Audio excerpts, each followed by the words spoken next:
بسم اللہ الرحمن الرحیم۔ السلام علیکم دوستو۔ خون کا پیالہ ابن ابی خاتم میں سدی بن عجلان سے مروی ہے کہ مجھے رسول اللہ صلی اللہ علیہ وآلہ وسلم نے اپنی قوم کی طرف بھیجا کہ میں انہیں خدا اور رسول کی طرف بلاؤں اور احکام اسلام ان کے سامنے پیش کروں۔ میں وہاں پہنچ کر اپنے کام میں مشغول ہو گیا۔ اتفاقاً ایک روز وہ ایک پیالہ خون کا بھر کر میرے سامنے آ بیٹھے اور خلقہ باندھ کر کھانے کے ارادے سے بیٹھے اور مجھ سے کہنے لگے کہ آؤ سدی تم بھی کھا لو۔ میں نے کہا کہ تم غضب کر رہے ہو، میں تو ان کے پاس سے آ رہا ہوں جو اس کا کھانا ہم سب پر حرام کرتے ہیں۔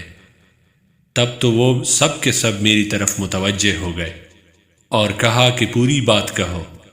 تو میں نے یہ آیت پڑھ کر سنا دی کہ تم پر مردار حرام کیا گیا ہے اور خون اور خنزیر کا گوشت اور جو خدا کے سوا دوسرے کے نام پہ مشہور کیا گیا ہو۔